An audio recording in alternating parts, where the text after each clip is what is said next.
오빠, 그러지 마. 엄마는 원래 이런 거 안 받는다고 했잖아. 제 딸 정은이가 사위의 손목을 낚아채듯 잡아내렸습니다. 사위는 방금 지갑을 꺼내려던 참이었어요. 병실에 누워있는 저를 보고 뭐라도 드리려고 했던 거죠. 그런데 정은이가 그걸 막았습니다. 저는 그 순간 숨이 멎는 줄 알았습니다. 병원 침대에 누워서 딸이 사위 손목을 잡아내리는 그 장면을 보면서 제 가슴 한가운데가 텅 빈 것 같았어요. 아, 나는 이런 사람이 돼버렸구나. 친정 엄마에게는 단돈 10,000원도 아까운 자식. 그런데 더 충격적인 건 일주일 전에 들은 이야기였습니다. 정은이 시댁에서는 칠순 맞아서 해외여행을 보내드렸다고 하더라고요. 좋은 호텔도 잡아주고 일정도 다 짜줬대요. 해외여행이면 적어도 100만 원은 훨씬 넘을 텐데. 그런데 저한테는 어버이날에 10만 원조차 3년째 안 줍니다. 요즘 우리 진짜 빠듯해서 정은이가 맨날 하는 말이에요. 그럴 때마다 저는 늘 똑같이 대답했죠. 그래, 괜찮아. 엄마는 괜찮아. 그 말이 이렇게 제 발목을 잡을 줄은 몰랐습니다. 여러분, 사연 시작 전에 무료 버튼인 구독과 좋아요 꼭 눌러주세요. 그럼 오늘의 사연 시작하겠습니다. 제 이름은 윤경자, 올해 72입니다. 남편 없이 딸 하나 키우느라 평생 허리 휘도록 일했어요. 식당 보조, 청소일 가리지 않고 했습니다. 그래도 행복했어요. 우리 정은이만 잘 키우면 된다고 생각했으니까요. 정은이는 좋은 회사 다니고 멋진 사위 만나서 결혼했습니다. 아이도 둘 낳고 맞벌이 하면서 열심히 살아요. 예전에는 어버이날이면 꼭 용돈을 챙겼어요. 많지는 않았지만 10만 원이라도 엄마 받으세요 하며 건넸죠. 제 생일 때도 마찬가지였고요. 그런데 3년 전부터 달라졌습니다. 엄마, 미안해. 요즘 애들 학원비 때문에 진짜 죽겠어. 처음 그 말을 들었을 때는 이해했어요. 그래, 애들 키우느라 힘들지. 엄마는 괜찮아. 그렇게 말해줬습니다. 그게 시작이었어요. 그 다음에 제 생일에도, 그 다음 어버이날에도. 정은이는 요즘 카드값 보고 기절할 뻔했어. 대출 이자 때문에 숨막혀 하면서 용돈은 안 챙겼습니다. 저는 매번 똑같이 대답했어요. 괜찮다, 정은아. 엄마는 돈 필요 없어. 그 말이 너무 자연스러웠나 봅니다. 이제 정은이는 아예 미안해하지도 않게 됐어요. 어버이날이 지나가도 제 생일이 지나가도 아무 연락이 없습니다. 하루 이틀 지나서야 아, 깜빡했네. 생신 축하해요. 문자 한 줄 오는 게 전부예요. 그럴 때마다 저는 혼자 중얼거렸습니다. 그래. 요즘 애들 정신없이 바쁘지. 그렇게 스스로를 달랬어요. 하지만 진짜 궁금했습니다. 정말 나한테 10만 원도 부담스러울 만큼 힘든 걸까? 그런데 며칠 전 정은이 시어머니한테 전화가 왔어요. 아이고, 윤 여사님, 우리 애들이 얼마나 효자인지 몰라요. 칠순이라고 해외여행을 보내줬어요. 호텔도 잡아주고. 전화를 끊고 한참을 멍하니 앉아 있었습니다. 해외여행은 100만 원도 넘을 텐데. 그런데 친정 엄마한테는 10만 원도 3년째 안 줍니다. 그때 깨달았어요. 빠듯해서가 아니구나. 나한테는 안 줘도 되니까 안 주는 거구나. 그 생각이 들자 가슴 한구석이 무너지는 것 같았습니다. 그리고 며칠 뒤 제가 허리가 너무 아파서 병원에 입원했을 때 바로 그 장면을 보게 된 겁니다. 사위가 지갑을 꺼내려는 걸 정은이가 낚아채듯 손목을 잡아내리는 장면. 우리 힘든 거 알잖아. 엄마는 원래 이런 거 안 받아. 저는 그 순간 깨달았습니다. 제가 평생 해온 엄마는 괜찮아라는 말이 결국 딸에게 이렇게 각인된 거예요. 친정엄마는 원래 안 줘도 되는 사람. 병실 창밖으로 석양이 지고 있었습니다. 저는 조용히 눈물을 닦으며 생각했어요. 나는 언제부터 이렇게 퍼주기만 하는 사람이 돼버린 걸까? 병원에서 돌아온 지 이틀 뒤였습니다. 저는 사돈에게 안부 전화를 걸었어요. 특별한 일이 있었던 건 아니고 그냥 가볍게 인사나 할 생각이었죠. 여보세요. 사돈댁 오랜만이에요. 아이고, 사돈.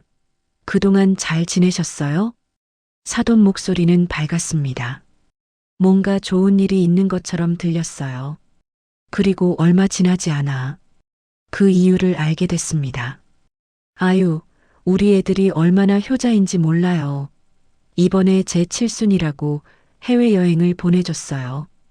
제 손이 살짝 떨렸습니다. 해외여행이요? 그럼요. 베트남으로 보내줬어요. 일정도 애들이 다 짜줬다니까요. 호텔도 좋은 데로 예약해주고. 진짜 감동이었어요. 사돈은 신이 나서 계속 말을 이어갔습니다. 요즘 애들 다 바쁘다고 부모 안 챙긴다잖아요. 근데 우리 애들은 달라요. 명절 때도 꼭 용돈 챙겨주고 아프다고 하면 바로 병원 모셔다 주고. 저는 그 말들을 들으며 가만히 앉아 있었습니다. 해외여행이면 적어도 100만 원은 넘을 겁니다. 항공권의 숙소에 식비까지 생각하면 그 이상일 수도 있고요.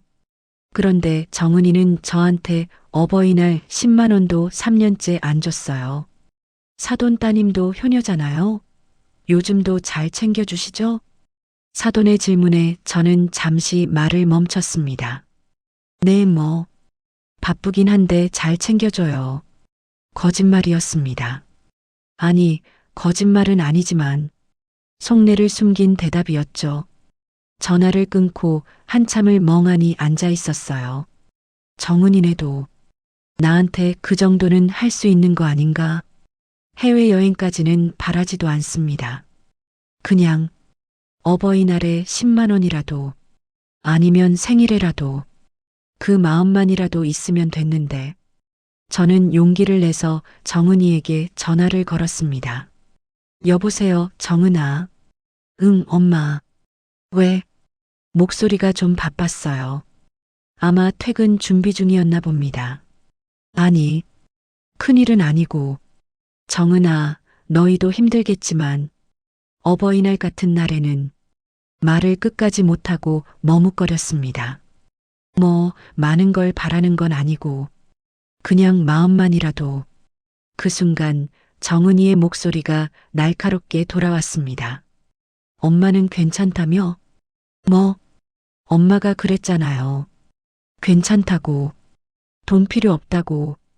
근데 왜 갑자기 그래요? 정은이 목소리에는 짜증이 섞여 있었어요. 우리도 빠듯한데 그날만 되면 부담되잖아요. 애들 학원비에 대출 이자에. 엄마는 혼자시니까 편하시잖아요. 저는 할 말을 잃었습니다. 혼자라서 편하다고? 평생 딸 하나 키우느라 허리 휘도록 일했는데 혼자라서 편하다고요? 정은아, 엄마, 저 지금 바빠요. 나중에 통화해요. 뚝, 전화가 끊어졌습니다. 저는 한참을 전화기만 들여다보고 있었어요. 내가 뭘 잘못 말한 걸까? 아니에요. 잘못 말한 게 아니었습니다. 문제는 제가 그동안 너무 많이 괜찮다고 말했다는 거였어요. 딸은 그 말을 진짜로 믿어버렸습니다. 아니, 믿었다기보다는 그렇게 생각하는 게 편했던 거겠죠. 엄마는 원래 안 줘도 되는 사람. 그렇게 각인돼 버린 겁니다. 그날 저녁 저는 혼자 라면을 끓여 먹으며 생각했어요. 사돈은 해외여행을 다녀오고 명절 때마다 용돈을 받고 아프면 바로 병원에 모셔다 준다는데 저는 입원했을 때 사위가 지갑 꺼내는 걸 딸이 막았습니다. 우리 힘든 거 알잖아. 엄마는 원래 이런 거 안 받아. 그 말이 계속 귓가에 맴돌았어요. 저는 젓가락을 내려놓고 창밖을 바라봤습니다. 나는 정말 안 줘도 되는 사람이 돼버린 걸까? 그때부터였습니다. 제 마음속에 작은 금이 가기 시작한 게 아니라 완전히 금이 갔다는 걸 깨달은 건, 더 충격적인 건 정은이가 사돈에게는 절대 못할 부탁들을 저한테는 너무 쉽게 한다는 거였어요. 그 다음날 토요일 아침이었습니다. 제가 장을 보고 막 집에 돌아왔을 때 정은이한테서 전화가 왔어요. 엄마, 지금 집이야? 응, 방금 들어왔는데. 오늘 오후에 우리 모임 있거든. 애들 좀 봐줄 수 있어? 저는 잠시 망설였습니다. 어제 통화가 좀 불편하게 끝났잖아요. 정은아, 엄마가 요즘 허리가 좀. 엄마, 나 진짜 급해. 시댁한테는 이런 부탁 못 하잖아. 엄마는 편하니까. 또 그 말이었습니다.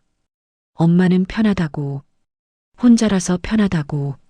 그래, 알았다. 데려와. 고마워, 엄마. 2시쯤 데려다 줄게. 전화를 끊고 저는 한숨을 쉬었어요.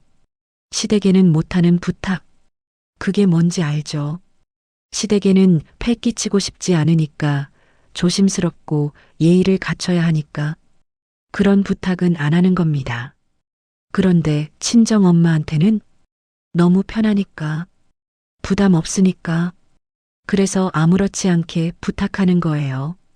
2시에 정은이가 아이들을 데려왔습니다. 엄마, 미안. 7시쯤 데리러 올게. 그래. 아, 그리고 엄마. 냉장고에 반찬 좀 있어? 우리 집 반찬 떨어졌거든. 정은이가 냉장고를 열었어요. 제가 어제 만들어둔 멸치볶음, 시금치나물, 된장찌개를 꺼내기 시작했습니다. 우와, 엄마 이거 다 언제 만들었어? 나 이것들 좀 가져갈게. 정은아. 응? 요즘 반찬 사 먹는다며? 엄마가 해준 게 제일 맛있잖아. 그리고 사 먹으면 돈 들잖아. 돈 들잖아. 그 말을 듣는 순간 가슴이 철렁했습니다.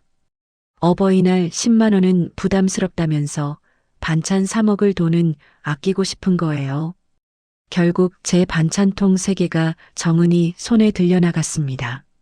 엄마 다녀올게. 애들 잘 부탁해. 문이 닫히고 저는 아이들과 남았어요. 큰아이는 스마트폰만 보고 작은아이는 할머니 배고파요 하더라고요. 아이들이 먹는 걸 보면서 생각했어요. 사돈한테는 절대 못할 부탁이지. 정은이는 시댁에 갈 때 항상 선물을 챙깁니다. 과일도 사가고 한우도 사가고 백화점 상품권도 드리고. 그런데 친정에 올 때는 빈손으로 와서 냉장고를 싹 털어갑니다. 엄마는 괜찮잖아. 늘 하는 말이에요. 8시가 넘어서 정은이가 왔습니다. 약속 시간보다 1시간이나 늦었어요. 엄마 미안. 모임이 좀 길어졌어. 그래. 애들 말 잘 들었지? 엄마 고마워. 우리 가볼게. 정은아. 응? 저는 잠시 망설이다가 말했습니다. 너 시댁에도 이렇게 부탁해? 뭐? 애 봐달라고. 반찬 싸달라고. 정은이가 잠깐 얼굴을 굳혔어요. 엄마, 그게 무슨 말이야? 시댁에 어떻게 그런 부탁을 해? 그래. 그런 부탁은 못하지. 당연하지. 패 끼치잖아. 패 끼치잖아. 그 말을 들으니 모든 게 명확해졌습니다. 시댁에는 폐가 되니까 조심해야 하는데 친정 엄마에게는 폐가 되어도 상관없는 거예요. 왜냐면 친정 엄마는 원래 이런 것쯤은 해줘야 하는 사람이니까. 문이 닫히고 조용해진 집에서 저는 싱크대에 남은 설거지를 했습니다. 아이들이 먹다 남긴 음식 그릇, 과자 봉지, 주스팩, 설거지를 하면서 눈물이 났어요. 나는 그냥 퍼줘도 되는 사람이었구나. 사돈에게는 선물을 사가면서 친정에게는 빈손으로 와서 반찬만 싸갑니다. 사돈에게는 패 끼치기 싫다면서 친정 엄마한테는 아무렇지 않게 부탁합니다. 사돈에게는 해외여행을 보내주면서 친정 엄마한테는 어버이날 10만 원도 아까워합니다. 그게 제 딸이 저를 대하는 방식이었어요. 설거지를 마치고 소파에 앉았습니다. 텔레비전을 켰지만 무슨 내용인지 하나도 들어오지 않았어요. 내가 뭘 잘못한 걸까? 너무 잘해줘서 잘못한 걸까? 그날 밤 저는 잠을 이루지 못했습니다. 그날 이후로 며칠 동안 허리 통증이 심해졌습니다. 아침에 일어나려는데 허리가 끊어질 것처럼 아팠어요. 진통제를 먹어도 소용이 없었습니다. 결국 병원에 갔고 의사 선생님이 말씀하셨어요. 어르신, 디스크가 심하네요. 하루 이틀 입원하셔야겠어요. 입원이라니. 저는 평생 입원이라는 걸 해본 적이 없었어요. 선생님, 꼭 입원해야 해요? 네, 주사 치료 받으셔야 합니다. 이대로 두시면 더 악화될 수 있어요. 할 수 없이 입원 수속을 밟았습니다. 병실에 누워서 정은이한테 문자를 보냈어요. 정은아, 엄마 허리 아파서 병원 입원했다. 괜찮으니까 걱정 말고. 한참 뒤에 답장이 왔습니다. 엄마 어디 병원이야? 퇴근하고 갈게. 저는 병원 이름을 보냈어요. 그리고 덧붙였습니다. 안 와도 돼. 엄마 괜찮아. 하지만 정은이는 왔습니다. 사위와 함께요. 저녁 7시쯤이었어요. 병실 문이 열리고 정은이와 사위가 들어왔습니다. 엄마, 많이 아파? 아니야. 괜찮아. 주사 맞으니까 좀 나은 것 같아. 사위가 인사를 했어요. 장모님, 몸은 좀 어떠세요? 편찮으시다니 걱정했습니다. 아니야. 별거 아니야. 사위는 착한 사람이에요. 늘 예의 바르고 저한테도 친절하게 대해줬습니다. 그런 사위가 잠시 후 호주머니에서 지갑을 꺼냈어요. 제 눈이 그쪽으로 갔습니다. 사위가 지갑을 열면서 말했어요. 장모님, 이거라도. 바로 그 순간이었습니다. 정은이의 손이 번개처럼 움직였어요. 사위의 손목을 낚아채듯 잡아내렸습니다. 오빠, 그러지 마. 우리 힘든 거 알잖아. 정은이 목소리는 낮았지만 단호했어요. 사위가 당황한 표정으로 정은이를 봤습니다. 근데 장모님이 엄마는 원래 이런 거 안 받는다고 했잖아. 내가 말했지? 그 말을 들은 순간 저는 숨이 멎는 줄 알았습니다. 병원 침대에 누운 채로 딸이 사위의 손목을 잡아내리는 그 장면을 보면서 제 가슴이 텅 비는 것 같았어요. 원래 이런 거 안 받는다고? 제가 언제 그랬죠? 아, 맞아요. 제가 그랬습니다. 엄마는 괜찮아. 돈 필요 없어. 평생 그렇게 말했으니까. 그게 딸한테는 이렇게 각인된 거예요. 친정엄마는 원래 안 줘도 되는 사람. 사위는 결국 지갑을 다시 주머니에 넣었습니다. 미안한 표정이었어요. 정은이가 제 손을 잡으며 말했습니다. 엄마, 우리 요즘 진짜 빠듯해. 알지? 대출 이자에 애들 학원비에. 그래. 알아. 그러니까 엄마도 이해해줘. 우리도 주고 싶은데 형편이 안 되잖아. 저는 대답하지 않았어요. 대답할 수가 없었습니다. 일주일 전에 들었던 사돈의 말이 머릿속을 맴돌았어요. 우리 애들이 칠순이라고 해외여행을 보내줬어요. 호텔도 잡아주고 해외여행은 100만 원도 넘는데 그건 할 수 있나 봅니다. 그런데 입원한 친정 엄마한테 10만 원도 못 드리나 봐요. 아니, 못 드리는 게 아니라 안 드리는 거겠죠. 정은이와 사위는 30분쯤 있다가 돌아갔습니다. 엄마, 우리 내일 또 올게. 아니야. 안 와도 돼. 엄마 괜찮아. 그래도 괜찮다니까. 문이 닫히고 병실은 다시 조용해졌습니다. 저는 천장을 바라보며 눈물을 흘렸어요. 나는 정말 안 줘도 되는 사람이구나. 사위는 주려고 했어요. 착한 사람이니까. 장모님이 입원하셨으니까 당연히 뭐라도 드려야 한다고 생각했겠죠.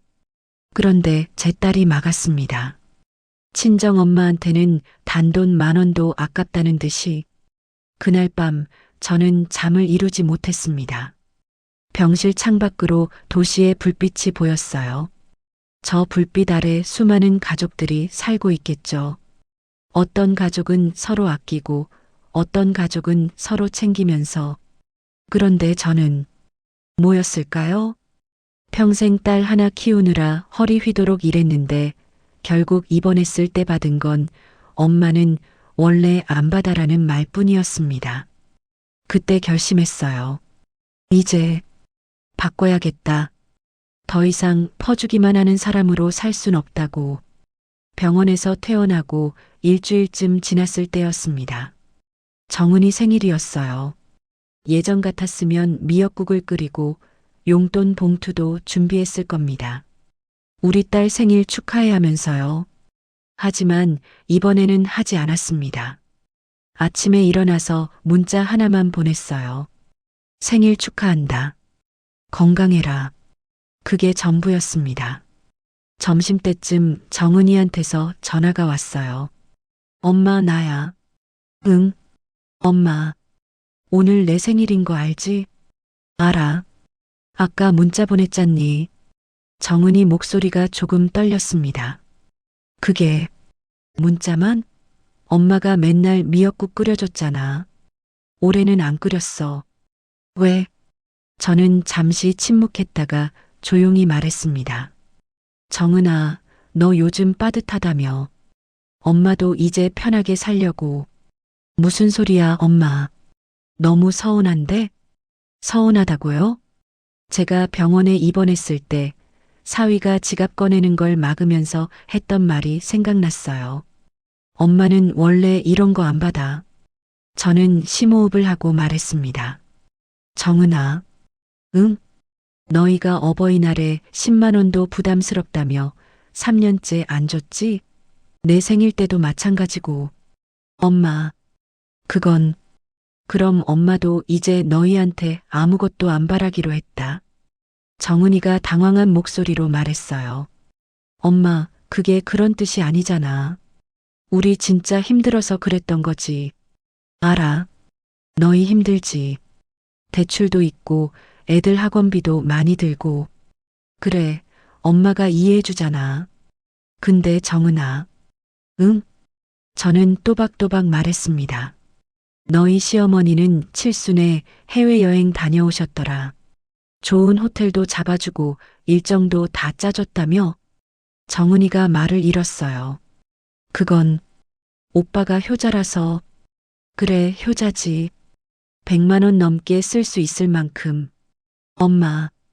근데 친정엄마 입원했을 때는 10,000원도 아까워서 사위 손목을 잡아내리더라. 내가 다 봤어. 전화기 너머로 정은이의 숨소리만 들렸습니다. 저는 계속 말했어요. 정은아, 엄마가 평생 괜찮다고 말한 게 잘못이었나 봐. 그 말이 너한테는 원래 안 줘도 되는 사람으로 들렸나 보더라. 엄마, 아니야. 나는 됐다, 정은아. 변명 안 해도 돼. 저는 창밖을 바라보며 조용히 말했습니다. 이제부터는 서로 주지 말자. 너희도 주지 마. 엄마도 안 줄게. 엄마, 그게 무슨 말이야. 반찬도 이제 안 싸줄 거야. 애 봐달라는 부탁도 받지 않을 거고. 너희 시댁처럼 조심스럽게 대할게. 정은이 목소리가 떨렸어요. 엄마, 진짜 너무한 거 아니야? 그래, 너무하지. 근데 정은아, 저는 마지막으로 또박또박 말했습니다. 나만 퍼주고 살기엔 이제 남은 날이 그리 많지 않거든. 뚝, 전화를 끊었습니다. 며칠 뒤 정은이한테서 다시 전화가 왔어요. 엄마, 나야. 오늘 애들 좀. 안 돼. 뭐? 못 봐줘. 엄마 오늘 복지관 가. 엄마가 무슨 복지관을. 노래교실 다니기로 했어. 친구들도 생겼고 정은이가 잠시 말이 없더니 말했어요. 엄마, 완전 변했네. 그래, 변했어. 저는 조용히 미소 지으며 말했습니다. 변하지 않으면 나만 손해니까. 전화를 끊고 외출 준비를 했어요. 거울을 보니 제 얼굴이 예전보다 밝아 보였습니다. 월요일에는 복지관 친구들과 근교로 당일치기 여행도 다녀왔어요. 제 돈으로 제가 가고 싶어서. 며칠 전엔 혼자 영화관도 갔습니다. 평생 처음이었죠. 그리고 어제는 통장을 정리하면서 제주도 여행 상품을 알아봤어요. 친구 말로는 2박 3일에 60만 원이면 된다더라고요. 60만 원. 시어머니 해외여행보다는 싸네. 저는 조용히 웃으며 예약 버튼을 눌렀습니다. 현관문을 나서는데 핸드폰이 울렸어요. 정은이었습니다. 받지 않았어요. 복지관 가는 버스 안에서 창밖을 바라봤습니다. 햇살이 참 좋았어요. 그때 친구한테서 문자가 왔습니다. 경자야, 오늘 노래교실 끝나고 맛있는 거 먹으러 갈까? 저는 바로 답장했어요. 좋아. 내가 살게. 제 돈으로 제 친구들한테 제가 먹고 싶어서. 이게 진짜 제 인생이었습니다. 버스가 정류장에 섰어요. 저는 가벼운 발걸음으로 내렸습니다. 그래, 나도 살 권리가 있잖아. 평생 퍼주기만 했던 삶은 이제 끝입니다. 이제부터는 나를 위한 삶, 그렇게 살아도 괜찮습니다. 아니, 괜찮은 게 아니에요. 그게 맞는 겁니다. 저는 너무 오랫동안 괜찮다고 말했습니다. 용돈을 안 줘도 괜찮다. 선물 없어도 괜찮다. 내 생일 잊어도 괜찮다. 그 말들이 쌓이고 쌓여. 결국 저는 아무것도 안 줘도 되는 사람이 되어 있었습니다.